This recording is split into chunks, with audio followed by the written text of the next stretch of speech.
en el 90 cumpleaños de mi abuelo, rodeados de mariachis y el inconfundible aroma a cochinita pibil, mi esposo Ricardo se inclinó y me susurró al oído con una urgencia que heló mi sangre: «Nos vamos. Algo está muy, muy mal». No era un juego, no era su humor habitual. Su rostro estaba pálido, sus ojos fijos en un punto detrás de mí, como si viera un fantasma en pleno festejo. Aquel día, la alegría de la fiesta familiar se hizo añicos. Lo que Ricardo descubrió, un secreto guardado por décadas en el corazón de nuestra propia familia, no solo destrozaría la imagen que tenía de mis seres queridos, sino que me arrastraría a un abismo de resentimiento y una búsqueda implacable de justicia.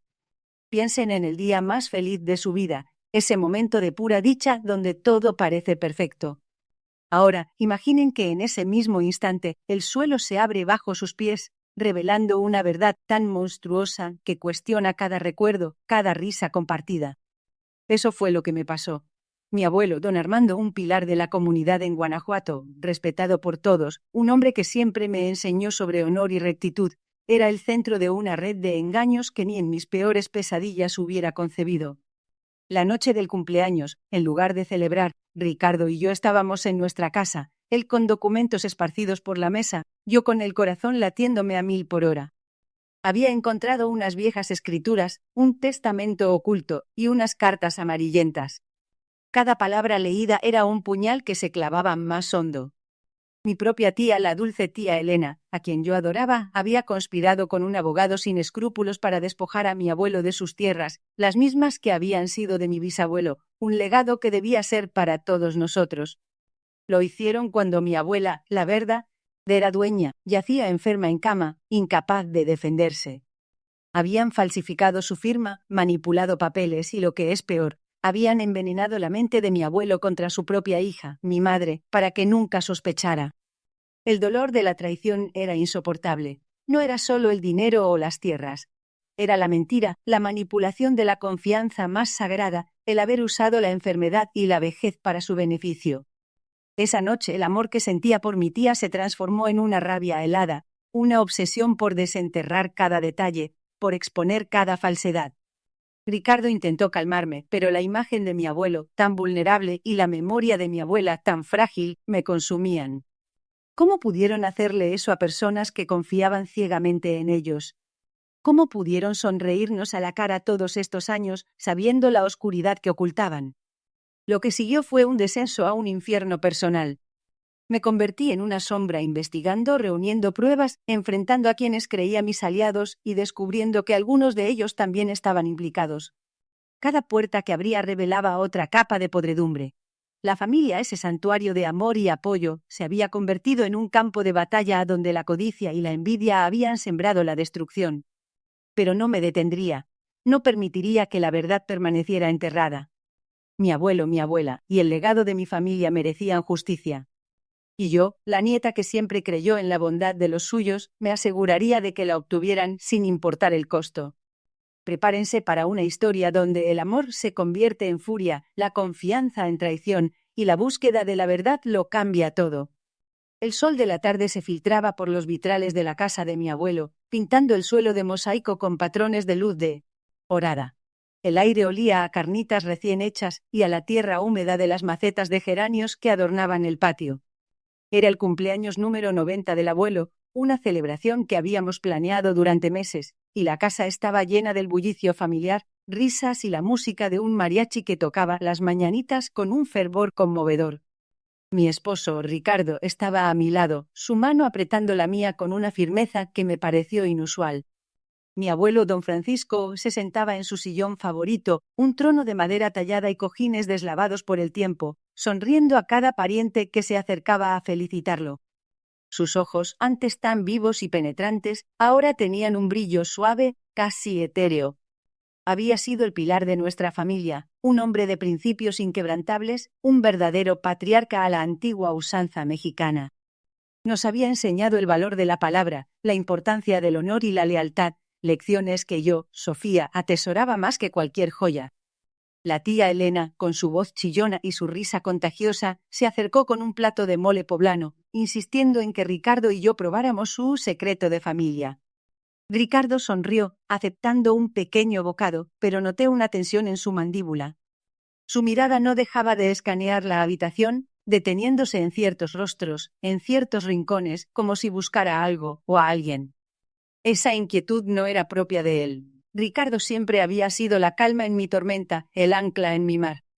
Un murmullo de emoción recorrió la sala cuando mi primo Javier, el más joven de los nietos, se acercó al abuelo con un regalo envuelto en papel brillante. Era una réplica en miniatura de la hacienda familiar, la misma que mi abuelo había construido con sus propias manos y que ahora estaba en disputa. La hacienda era más que una propiedad. Era la historia de nuestra familia, el sudor de generaciones, la promesa de un futuro. Su venta, propuesta por algunos de mis tíos, había sido una herida abierta en el corazón de la familia, una traición a todo lo que el abuelo representaba. De repente, Ricardo me jaló suavemente hacia la cocina, lejos del bullicio. El olor a canela y piloncillo de los buñuelos flotaba en el aire. Sus ojos, normalmente tan cálidos, estaban oscuros, llenos de una preocupación que no había visto antes. Sofía, susurró, su voz apenas un hilo, nos vamos. Algo está muy, muy mal. La frase me heló la sangre. ¿Qué podía ser tan grave en un día de celebración? Mi mente empezó a correr, buscando explicaciones, pero ninguna tenía sentido. La sensación de resentimiento que había estado latente en mí por la disputa de la hacienda se intensificó, mezclándose con una nueva ola de miedo. Antes de que pudiera preguntar, Ricardo me guió hacia la puerta trasera, la que daba al jardín de nopales y bugambilias.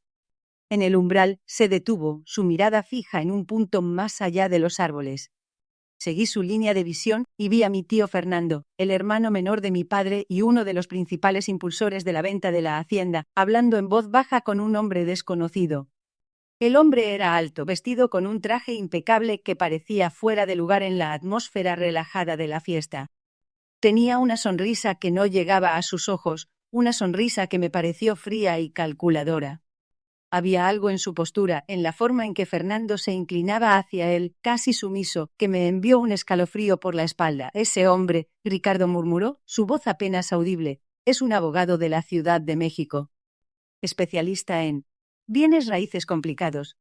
Y algo me dice que no está aquí para celebrar el cumpleaños del abuelo. La verdad se me clavó en el pecho como una espina. La disputa por la hacienda, que yo creía un asunto familiar, de pronto adquiría una dimensión más oscura, más amenazante. La traición, la amargura que sentía por la codicia de mis tíos, se transformó en una punzada aguda de miedo. ¿Qué estaban tramando? ¿Qué implicaba la presencia de ese abogado? La felicidad de la fiesta se desvaneció, reemplazada por una sombra densa de presentimiento. Me aferré a la mano de Ricardo, la única certeza en medio de la creciente incertidumbre. Mi corazón latía con fuerza contra mis costillas, un tambor anunciando el inicio de algo terrible.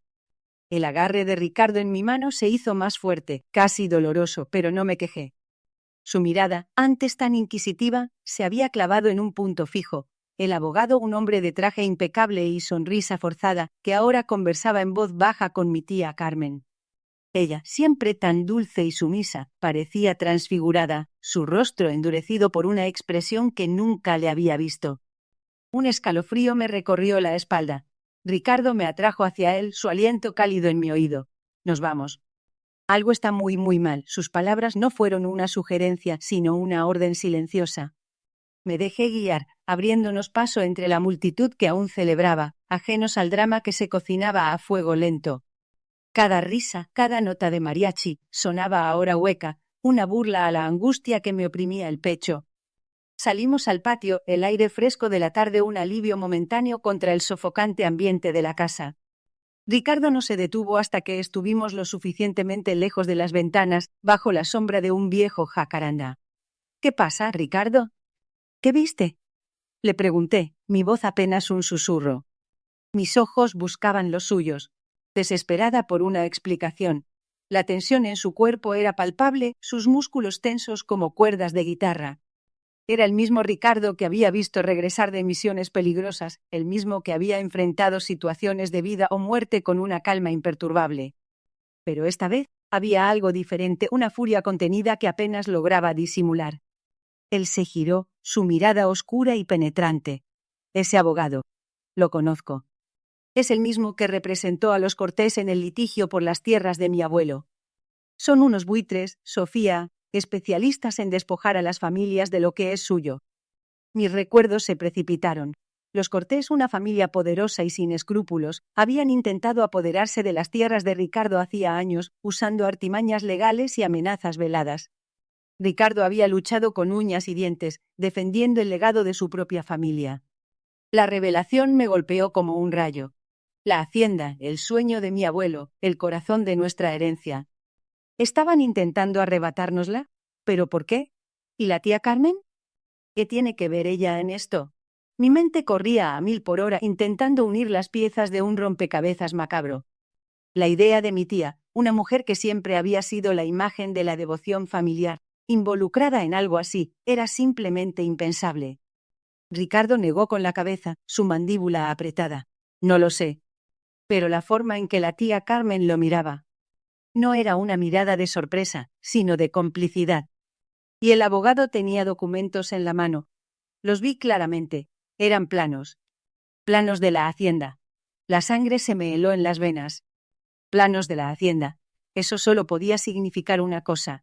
Estaban planeando una adquisición hostil, un golpe bajo en medio de la celebración más importante de mi abuelo. La rabia comenzó a burbujear en mi interior, mezclándose con el miedo y la incredulidad. No era posible. No en el cumpleaños de don Francisco. La honorabilidad de mi abuelo, su legado, todo lo que él representaba, estaba siendo profanado. Sentí un impulso incontrolable de regresar a la casa, de confrontar a mi tía, de exigir respuestas. Pero Ricardo me detuvo su mano firme en mi brazo. No ahora, Sofía. Necesitamos pensar, actuar con cabeza fría. No podemos arriesgarnos a alertarlos. Su lógica era impecable, pero mi corazón clamaba por justicia, por una confrontación inmediata. Sin embargo, confiaba en Ricardo más que en nadie. Si él decía que debíamos esperar, esperaríamos, pero la espera sería una tortura. Cada minuto que pasaba, cada risa que se filtraba desde la casa, se sentía como una traición. El resentimiento se asentó en mi alma, un veneno lento que prometía corroer la poca paz que me quedaba. La fiesta de mi abuelo se había convertido en el escenario de una traición, y el tambor en mi pecho no anunciaba el inicio de algo terrible, sino el comienzo de una guerra silenciosa. El silencio se volvió un personaje más en la camioneta de Ricardo, pesando más que el calor sofocante de la tarde. Mis ojos se posaron en su perfil, en la mandíbula tensa, en los nudillos blancos con los que aferraba el volante. Era un silencio diferente al que habíamos compartido antes, uno cargado de verdades no dichas, de promesas rotas. La fiesta, las risas, la música del mariachi, todo se sentía ahora como un eco lejano, una burla cruel a la inocencia que habíamos perdido. Ricardo rompió el silencio con una voz que apenas reconocí, áspera, como si cada palabra le doliera. Necesitamos ir a la notaría de don Ramón. Ahora mismo. La urgencia en su tono era inconfundible. Don Ramón era un amigo de la fam, y ya de toda la vida, un notario público que había manejado los asuntos legales de los míos por generaciones. La mención de su nombre me heló la sangre. Sabía que lo que Ricardo iba a desvelar era grave, tan grave que requería la presencia de un hombre de leyes. Llegamos a la notaría en un estado de semisoc, el aire acondicionado del lugar un alivio temporal para la quemazón que sentía por dentro. Don Ramón, un hombre de edad avanzada con gafas en la point de la nariz y una mirada astuta, nos recibió con su habitual cortesía, pero su semblante se tornó serio al ver la expresión en el rostro de Ricardo. Nos condujo a su oficina, un espacio atestado de libros forrados en piel y documentos apilados, donde el olor a papel viejo y tinta era una constante. Ricardo no se anduvo con rodeos. Con una calma escalofriante, comenzó a relatar los hechos que había descubierto. Habló de documentos falsificados, de firmas imitadas con una precisión aterradora, de transferencias de propiedades realizadas en la sombra, todo orquestado para despojar a mi abuelo de la hacienda. Cada palabra era un puñal que se clavaba más profundo en mi pecho. La hacienda, el legado de mi familia, la tierra que mi abuelo había labrado con sus propias manos, estaba siendo robada. La traición no era solo un concepto, tenía nombres y apellidos. Ricardo pronunció el nombre de mi primo Javier, el mismo que minutos antes había entregado una réplica de la hacienda a mi abuelo. Mi mente se negaba a procesarlo. Javier, El niño que había crecido jugando a mi lado, el que mi abuelo había mimado como a su propio hijo, era el cerebro detrás de esta infamia. La indignación me quemó por dentro, una furia fría que amenazaba con consumirlo todo. Don Ramón escuchaba atentamente, interrumpiendo solo para hacer preguntas concisas, su rostro una máscara de preocupación. Cuando Ricardo terminó, el notario se quitó las gafas y las limpió lentamente con un pañuelo de seda. «Esto es grave, Ricardo», dijo con voz grave, muy grave. «Hay pruebas contundentes de fraude y falsificación. La única forma de detener esto es actuar de inmediato. Necesitamos una orden de restricción y presentar una demanda civil. Y dudo que sea el único involucrado. La mención de la demanda y la posibilidad de que otros estuvieran implicados hizo que mi visión se nublara. La guerra silenciosa de la que había hablado Ricardo en la camioneta ya no era tan silenciosa. El tambor en mi pecho no anunciaba el inicio, sino la escalada de un conflicto que prometía destruir todo lo que consideraba sagrado. Ricardo me miró, sus ojos reflejando la misma determinación que sentía por dentro. «No podemos dejar que esto quede así», susurró, su voz cargada de una promesa que sabía que cumpliría. El camino hacia la justicia sería largo y doloroso, pero la sed de venganza ya se había apoderado de mi alma. La sed de venganza se convirtió en mi aire, en el pulso que mantenía mi corazón latiendo. Ricardo y yo sabíamos que no podíamos actuar precipitadamente. La familia de mi abuelo era una telaraña de intereses, lealtades ocultas y secretos enterrados. Desentrañar la verdad sobre la hacienda, sobre quién realmente estaba detrás de la traición que había consumido los últimos días de don Francisco, requeriría una estrategia meticulosa. No sería una explosión de ira, sino una implosión controlada que revelaría cada mentira. Nuestras noches se llenaron de conversaciones susurradas, de mapas mentales de la intrincada red familiar. Ricardo, con su mente aguda y su habilidad para ver más allá de las apariencias, se convirtió en el arquitecto de vuestra vindicación. Empezamos por los más cercanos, los que habían estado presentes en el cumpleaños. La tía Elena, siempre tan risueña y aparentemente inofensiva, fue nuestra primera parada. Su casa, un santuario de chismes y café con pan de dulce, se transformó en un centro de operaciones encubierto. Yo me encargaría de las preguntas casuales, las observaciones inocentes, mientras Ricardo escuchaba, analizaba, conectaba los puntos. Un día, mientras tía Elena me servía otra taza de atole de guayaba, mencioné con falsa despreocupación la preocupación de mi abuelo por la hacienda. Su rostro, usualmente tan expresivo, se contrajo por un instante casi imperceptible. «Ay, Sofía», suspiró, «tu abuelo siempre tan apegado a la tierra. Pero las cosas cambian, ¿verdad? Los tiempos modernos exigen nuevas formas de pensar». Su voz era suave, pero un brillo extraño en sus ojos me alertó. Esa noche, Ricardo y yo desmenuzamos cada palabra. «Nuevas formas de pensar», repitió Ricardo, con una ceja arqueada. «Eso suena a justificación, a alguien que ya ha aceptado el cambio. O lo ha provocado». La siguiente pista llegó de forma inesperada. Mi primo Javier, el mismo que le había regalado la réplica de la hacienda a mi abuelo, empezó a mostrar un nerviosismo inusual. Siempre había sido el alma de la fiesta, el bromista de la familia, pero ahora sus risas sonaban huecas y sus ojos se desviaban cuando el tema de la hacienda surgía. Una tarde lo encontré solo en el patio, fumando un cigarrillo con una intensidad que no le conocía. Me acerqué, ofreciéndole un vaso de agua de Jamaica. «Javier», le dije, «el abuelo confiaba mucho en ti. Siempre decía que eras el más listo de todos». Sus hombros se tensaron. «Sí, Sofía», murmuró, «el abuelo era un gran hombre». No dijo nada más, pero la forma en que evitó mi mirada, la rigidez de su postura, me confirmaron que ocultaba algo. Ricardo lo notó también. «Javier tiene miedo», me dijo más tarde. «Miedo de algo o de alguien». La semana siguiente Ricardo ideó un plan. Sabía que Javier era aficionado a las apuestas de gallos, un vicio que mi abuelo siempre había desaprobado. Ricardo, con una identidad falsa y una cartera llena de billetes, se infiltró en una de esas peleas clandestinas. No fue fácil. El ambiente era denso, lleno de la excitación del dinero y la violencia. Ricardo no estaba allí para apostar, sino para observar, para escuchar. Lo que descubrió esa noche fue un golpe en el estómago. Javier no solo estaba apostando, sino que estaba en deuda con un hombre de mala reputación en el pueblo, un usurero conocido por sus métodos violentos.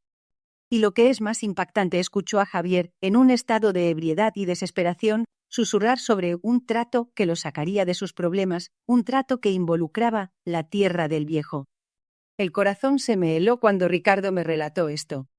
No era solo la tía Elena con sus palabras ambiguas, sino Javier, el nieto que mi abuelo tanto quería, el que le había regalado la miniatura de su legado. La traición era más profunda, más dolorosa de lo que habíamos imaginado. La siguiente fase de nuestro plan se volvió más urgente. Necesitábamos pruebas irrefutables.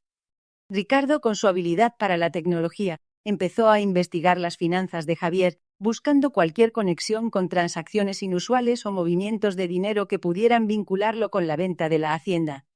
La obsesión nos consumía. Cada pista, cada conversación, cada mirada, se convertía en una pieza del rompecabezas. La justicia no era ya una simple idea, sino un camino espinoso que estábamos dispuestos a recorrer, sin importar el costo. La venganza, fría y calculada, nos guiaba. La tensión era palpable, una cuerda estirada hasta el punto de la ruptura. Cada llamada telefónica, cada reunión clandestina, cada documento desenterrado nos acercaba más a la verdad, pero también nos sumergía en una oscuridad más profunda. La red de engaños tejida alrededor de la hacienda era más compleja de lo que habíamos imaginado, involucrando a figuras insospechadas, personas que habían compartido mesa con mi abuelo, que habían sonreído en su cumpleaños. La revelación de cada nuevo cómplice era un golpe directo al corazón, una traición que dolía más que cualquier pérdida material. Ricardo se había transformado.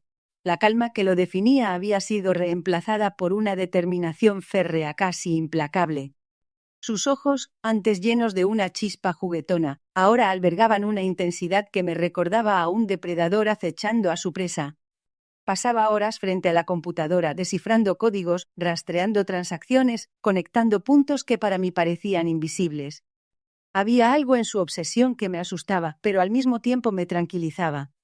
Sabía que no se detendría hasta desentrañar cada capa de la mentira. El punto de inflexión llegó una noche lluviosa. Habíamos seguido el rastro de una serie de depósitos bancarios inusuales que terminaban en una cuenta offshore. Ricardo, con su habilidad innata para la tecnología, había logrado sortear las barreras de seguridad, y lo que descubrimos nos dejó helados. No era solo la venta ilegal de la hacienda, era una operación de lavado de dinero a gran escala, con ramificaciones que llegaban a los más altos niveles de la política local. Y el nombre de mi primo Javier aparecía una y otra vez, no solo como intermediario, sino como él. Cerebro detrás de todo. La noticia nos golpeó como un rayo. Javier, el niño que mi abuelo había cargado en brazos, el joven al que le había enseñado a montar a caballo y a respetar la tierra, era el traidor. La rabia me invadió, una furia hirviente que amenazaba con consumirme. Quería gritar, quería destruir algo, quería enfrentar a Javier y exigirle una explicación. Pero Ricardo, con su voz firme y serena, me detuvo. Sofía, la ira es un lujo que no podemos permitirnos ahora. Necesitamos ser fríos, calculadores. La venganza se sirve mejor helada, ¿recuerdas? Su calma en medio de mi tormenta me ancló. Tenía razón. No podíamos dejarnos llevar por la emoción. Este no era el momento para el arrebato, sino para la estrategia. La información que teníamos era explosiva, suficiente para desmantelar toda la red y llevar a Javier ante la justicia, pero necesitábamos el momento y el lugar adecuados para asestar el golpe. Ricardo había estado en contacto con un periodista de investigación, alguien de confianza, con una reputación intachable y la valentía para publicar la verdad, sin importar las consecuencias. La confrontación final no sería un encuentro dramático en un callejón oscuro, sino una exposición pública, un juicio mediático que Javier no podría evadir. La justicia no solo se serviría en los tribunales, sino en la plaza pública, donde todos pudieran ver la podredumbre que se había gestado bajo la superficie. Ricardo preparó el informe con meticulosidad, cada cifra verificada, cada documento autentificado, cada testimonio corroborado. No habría margen para la duda, ni espacio para la negación. El día de la publicación, la ciudad se detuvo. El artículo, con pruebas irrefutables y nombres completos, apareció en la portada del periódico más importante del país. Las imágenes de los documentos, las grabaciones de las conversaciones, todo estaba ahí, expuesto a la luz del día. El escándalo fue mayúsculo. Las llamadas no tardaron en llegar, los noticieros hablaban de ello sin parar. La casa de Javier fue asediada por la prensa, su nombre coreado con desprecio en las calles. La venganza de Ricardo la nuestra se materializaba de la manera más devastadora posible, a través de la verdad. Ricardo me miró, sus ojos reflejaban una mezcla de agotamiento y satisfacción. «Lo logramos, Sofía», susurró, y en su voz escuché el peso de meses de lucha, de noches sin dormir, de la carga de una justicia pendiente. La justicia había llegado no como un relámpago fugaz, sino como un amanecer lento y doloroso, revelando cada sombra, cada mancha. El precio había sido alto, el camino arduo, pero la sensación de haber honrado la memoria de mi abuelo, de haber defendido su legado, era una recompensa que superaba cualquier amargura. La hacienda, aunque manchada por la traición, ahora podía empezar a sanar. La hacienda, aunque manchada por la traición, ahora podía empezar a sanar.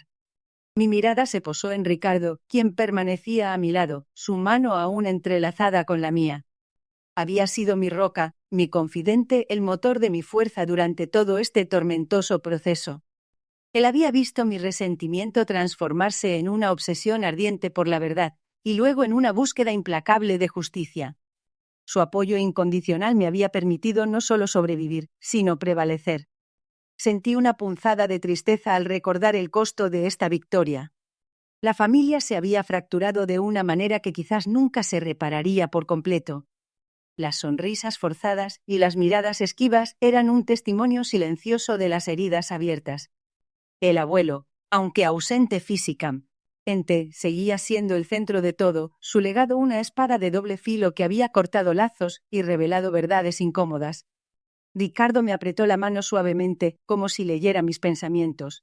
«Esto no es el final, Sofía», susurró, su voz grave y reconfortante. «Es el comienzo de algo nuevo. La hacienda es tuya ahora y con ella la oportunidad de construir un futuro diferente». Sus palabras resonaron con la promesa de un amanecer después de una larga noche. Habíamos desenterrado la verdad, expuesto la traición de Javier y recuperado lo que por derecho le pertenecía a mi abuelo y por extensión a mí. Los meses siguientes fueron un torbellino de papeleo legal y decisiones difíciles. La hacienda necesitaba más que una simple limpieza. Necesitaba una resurrección. Cada rincón, cada piedra, cada árbol parecía guardar el eco de las batallas libradas. Con Ricardo a mi lado, comenzamos a trazar un plan. No se trataba solo de restaurar la propiedad, sino de sanar el alma de un lugar que había sido testigo de tanta avaricia y deslealtad. Decidimos transformar la hacienda en un centro cultural y agrícola sostenible, un lugar donde las tradiciones de mi abuelo pudieran vivir y florecer. Los viejos campos de maíz se convertirían en huertos orgánicos, las caballerizas en talleres de artesanía local, y el granero en un espacio para eventos comunitarios. Ricardo, con su visión práctica y su corazón noble, se involucró de lleno en cada detalle.